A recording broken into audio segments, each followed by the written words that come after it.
안녕하세요, 가치남입니다. 다들 주말 잘 보내시고 계신가요? 내일이면 다시 국내 증시가 개장을 하는데 찾아보신 분들은 아시겠지만 이틀 전이죠? 금요일날 미국 증시가 크게 하락을 했어요. 여러 가지 이유가 있는데 이 부분은 제가 뒤에서 말씀을 드리고, 오늘 영상의 포커스는 이렇게 하루가 멀다 하고 주식시장이 큰 폭으로 상승했다가 다시 큰 폭으로 하락하고 이런 모양새가 많이 나오고 있고, 최근 들어서는 오르는 폭보다는 조금 더 하락하는 폭이 더 크지 않나? 이렇게 생각을 하고 있거든요. 그래서 이렇게 하락하는 장세에서는 우리가 어떻게 대응을 해야 되는지 이 부분을 제가 포커스로 맞춰서 말씀을 드리고요. 왜 미국 증시가 이렇게 크게 하락이 나왔는지 이 부분도 같이 연관을 지어서 말씀을 드려보도록 하겠습니다. 자, 먼저 다우지수를 한번 살펴보면 국내 증시가 금요일날 종료가 되고 나서 미국 증시는 이어서 저녁에 개장을 했죠. 그런데 종가 기준으로 확인을 해보니 거의 3% 가까운 하락이 나왔어요. 나스닥도 마찬가지예요. 다우지수보다는 조금 하락폭이 적었지만 그래도 거의 2.6%의 큰 하락이 나왔다. 이 점을 먼저 말씀을 드리고요. 차트를 보시면 아시겠지만 지난주에 한번 크게 하락이 나왔었죠. 그때와 마찬가지로 비슷하게 큰 하락이 나왔다 라고 말씀을 드리도록 하겠습니다. 그런데 지난주 같은 경우에는 이렇게 크게 하락이 나왔어도 바로 큰 상승으로 이어졌죠. 반면에 이번에는 지난번처럼 큰 상승으로 이어질 수 있을까? 이런 생각을 해봤을 때는 조금은 전망이 어둡지 않나, 이런 생각을 해보고 있습니다. 사실 제가 미국 증시를 굉장히 많이 여러분들에게 보여드리는 이유 중에 하나는 코스피 지수하고 나스닥 지수를 비교해서 보면 적어도 올해만큼은 흐름이 비슷하다는 것을 알 수 있어요. 자, 지금 차트를 보시면 국내 코스피하고 미국 나스닥을 비교한 것인데, 파란색이 나스닥이고 빨간색이 코스피예요. 올해 1월부터 어제 6월 26일까지 차트의 흐름을 비교해 본 것인데, 여러분들이 생각할 때는 어떤가요? 저는 흐름이 굉장히 비슷하게 나오고 있다고 생각을 하고 있거든요. 다만 올해 1월 2일날 국내 증시와 미국 증시가 모두 첫 개장을 했잖아요. 그때와 비교했을 때 국내 증시 같은 경우에는 거의 변동폭이 없는 것을 알 수 있고요. 미국 증시는 약 7% 정도 더 상승이 났다 라는 점만 빼면 거의 차트의 등락폭이 비슷한 것을 알 수 있어요. 그래서 항상 우리가 내가 보유한 종목이 흐름이 어떻게 움직일지는 코스피, 코스닥 이런 종합주가 지수를 확인해야 되고, 코스피와 코스닥 종합주가 지수를 확인하기 위해서는 전날 마무리된 미국 증시를 체크하는 것이 중요하다, 이런 말씀을 전해드리도록 하겠습니다. 자, 이번에는 코스피하고 코스닥의 주가 흐름을 한번 살펴보면 올 초부터 코로나가 정점을 찍은 이 순간까지 비교를 해볼 때는 움직임이 굉장히 비슷하죠. 그런데 정점을 찍고 나서 상승할 때는 코스닥이 훨씬 많이 상승한 모습을 알 수 있어요. 보통 코스닥 종목은 중소형주 종목들이 굉장히 많거든요. 코스피 종목들에 비해서 시가총액이 적은 종목들이 더 많기 때문에 한번 이렇게 상승이 나올 때 가볍게 올라갈 수 있다, 이런 말씀을 전해드리고, 지금부터 만약에 여러분들이 종목을 매수한다고 하시면 중소형주가 포함되어 있는 코스닥보다는 주로 대형주가 포함되어 있는 코스피 위주로 매매를 하셔야 된다, 이런 말씀을 전해드릴게요. 이렇게 지금 이격이 지금 많이 벌어져 있단 말이죠. 그렇기 때문에 코스닥보다는 지금 시점에서는 코스피가 더 상승할 여력이 있다, 이런 말씀을 전해드리도록 하겠습니다. 자, 이어서 미국 증시가 이렇게 크게 하락을 했는데 왜 이렇게 하락을 했을까? 한번 이유를 살펴보면 크게 세 가지로 정리를 해볼 수가 있어요. 첫 번째는 페드에서 은행권 배당에 대해 자사주 매입 제한 조치를 했죠. 그래서 금융주가 굉장히 추락을 했다는 기사가 나왔어요. 무슨 말인지 한번 살펴볼게요. 페드 연방준비이사회가 금융위기 이후 은행들의 첫 경보를 발동했다. 그 조치로는 자사주 매입 금지, 그리고 배당 제한, 이러한 조치들을 취한 이유 중에 하나는 코로나19 충격으로 인해서 일부 은행의 자본이 거의 바닥까지 내려왔다 라는 점을 우려를 했기 때문에 이 부분을 지적한 거죠. 이 경고는 2008년 금융위기 이후 처음으로 은행 시스템에 경보를 발동했다 라고 발표를 했습니다. 그래서 금융주들이 굉장히 추락을 했었고, 이어서 여기 나와 있는 두 번째 이유, 주요 기업 페이스북 광고 보이콧, 커뮤니케이션주 추락 라는 표현이 나와 있죠. 자, 대제목을 살펴보면 미국의 많은 기업들이 페이스북에 광고를 하지 않겠다고 보이콧을 선언했다고 합니다. 주된 이유로는 인종차별과 혐오 게시물 방치에 기업들이 보이콧에 나섰다, 이런 의견이거든요. 그래서 페이스북을 비롯해서 커뮤니케이션과 관련된 종목들이 큰 폭으로 하락했다, 이 부분이 나스닥에 반영이 되었고 하락을 부추겼다 라고 생각을 하시면 좋을 것 같습니다. 자, 그리고 세 번째 이유는 저는 사실 세 번째 이유가 가장 크지 않았을까, 이렇게 생각을 해보거든요. 코로나19 재확산 및 경제활동 재봉쇄 우려에 증시가 전반적으로 압박을 받았다, 이런 내용인데, 제가 이틀 전 금요일 영상에서도 말씀을 드렸죠. 미국의 코로나 1일 확진자 수가 처음으로 4만 명을 넘었다. 이렇게 발표가 되었는데 미국이란 나라는 세계 경제의 중심이고 나아가서는 세계 경제를 이끌어가는 시장이에요. 그런데 이런 미국에서 코로나 확진자 수가 처음으로 하루 만에 4만 명을 돌파하면서 다시 2차 봉쇄론이 고개를 들고 있단 말이죠.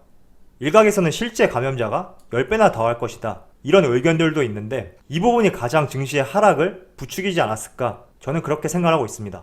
자, 이어서 미국에서 일일 신규 확진자 수의 추이를 한번 살펴보시면 가파르게 상승하던 추이가 물론 들쭉날쭉하긴 하지만 대체적으로 6월 초까지 하향세를 보였죠.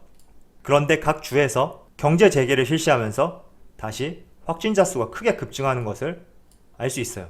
그래서 이 부분이 참 우려되는 부분 중에 하나고, 제가 금요일날도 말씀을 드렸지만 실제로 2차 봉쇄론까지 이어질지는 모르겠어요. 그렇지만 코로나 확진자 수의 추이가 증가하는 것은 사실이거든요. 그렇다는 말은 증시의 긍정적인 부분은 전혀 없단 말이에요. 물론 코로나 확진자 수가 늘면 수혜를 받는 기업도 있지만 보편적인 상황을 봤을 때는 코로나 확진자 수가 이렇게 증가한다는 것은 증시에 득이 될 부분이 없단 말이죠. 그래서 만약에 여러분들이 추가 매수를 고려 중이시라면 매수 타이밍을 조금만 늦춰서 증시의 흐름을 한번 살펴보자, 이렇게 말씀을 드린 것입니다. 자, 이렇게 신규 확진자 수가 자꾸 늘다 보니까 IMF에서도 세계 경제 성장률을 하향 조정했죠. 얼마나 하향 조정을 했는지 한번 살펴볼게요. 한국을 비롯해서 주요 선진 국가를 포함했는데 올해 코로나가 터지기 직전 1월과 비교했을 때 4월에는 다 모두 마이너스 성장을 할 것으로 내다보고 있죠. 우리나라도 마찬가지예요. 그런데 이번 6월달에 발표했을 때는 더 큰 폭으로 마이너스 성장할 것으로 내다보고 있어요. 한국도 마찬가지죠. 물론 다른 나라에 비해서는 우리나라가 조금 선방하는 것은 있지만 증시라는 것이 우리나라만 놓고 볼 수는 없단 말이죠. 그래서 항상 세계 증시를 같이 내다봐야 되는데 만약에 이렇게 신규 확진자 수가 지속적으로 늘게 되면 2달 뒤에는 더 떨어질 수도 있겠죠. 그래서 이런 IMF의 경제 성장률 전망치라든지 미국의 코로나 확진자 수가 다시 증가하는 이런 모습, 이런 것들을 봤을 때 우리가 조금은 보수적으로 대응할 필요가 있는 시점이다, 이런 말씀을 전해드리도록 하겠습니다. 제가 지금부터는 주식시장에 보수적으로 대응하자, 이렇게 말씀을 드렸는데 이 말이 도망가자, 이런 의미는 아니거든요. 기회를 포착하고 2보 전진을 위해서 1보 후퇴하자, 이런 의미란 말이에요. 시계를 3개월만 앞으로 당겨볼게요. 만약에 여러분들이 다시 3개월 전으로 돌아가서 코스피 종합주가지수가 1700, 1600, 1500 이렇게 떨어질 때 어떤 대응을 하실 생각인가요? 저라면 지금보다 비중을 더 확대해서 들어갈 것 같아요.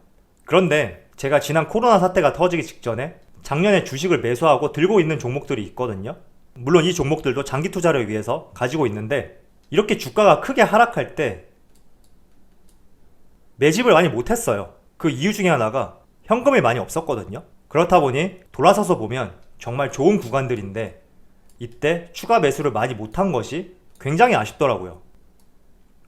물론 지금 증시가 다시 이렇게 1400포인트까지 내려간다는 말은 아니에요. 하지만 굉장히 좋지 못한 시점이기 때문에 주가가 조정이 들어올 수 있다, 이 부분은 항상 염두를 해두셔야 돼요. 그런데 만약에 여러분들이 지금 이 구간에서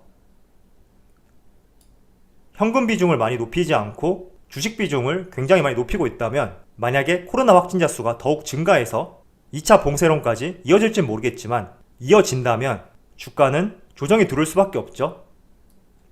그런데 여러분들이 이 구간에서 현금 비중을 많이 높이지 않았다면 이렇게 매력적인 구간에서 매력적인 종목들을 많이 못 담을 수 있단 말이죠.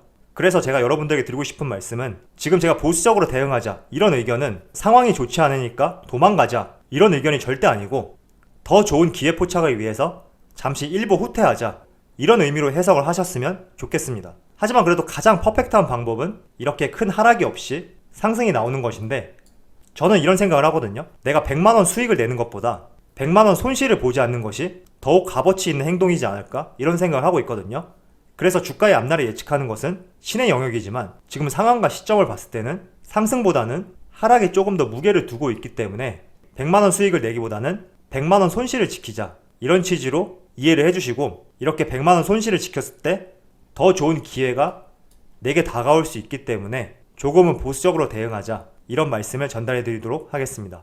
저는 좋은 종목, 싼 종목, 외국인 기관이 많이 보유한 종목, 이런 종목을 매수하는 것보다 주식을 매수하고 나서 하락 구간에서 어떻게 대응할까, 이 부분이 가장 중요하다고 생각을 하거든요. 그래서 여러분들도 한번 나름대로 생각을 해보셨으면 좋겠고요. 저는 대부분의 종목들을 중장기적으로 투자를 하기 때문에 만약에 여러분들이 수익권이라면 현금을 조금 더 확보를 하고 추가 매수를 고려 중이시라면 조금만 매수 기회를 늦추자, 이런 말씀을 전해드리겠습니다. 아울러서 만약에 여러분들이 중장기적으로 투자를 했는데 지금 손실 구간이다, 그럴 경우에는 과도하게 대응할 필요는 없지 않을까? 이런 생각을 하거든요.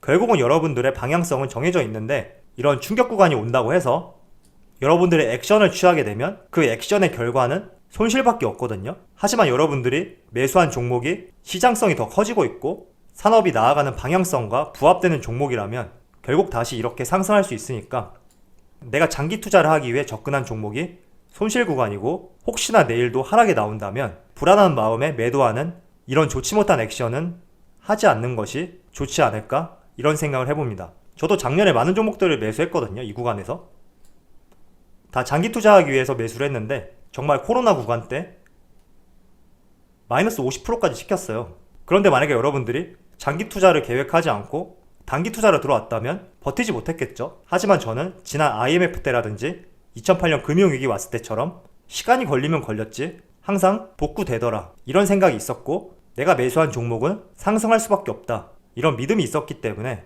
마이너스 50%까지 떨어졌다고 하더라도 다시 이 구간을 지켜낼 수 있었다, 이렇게 말씀을 전해드리도록 하겠습니다. 자, 그럼 오늘 영상 여기서 마치도록 하고요. 항상 여러분들의 성공 투자를 기원하도록 하겠습니다. 감사합니다.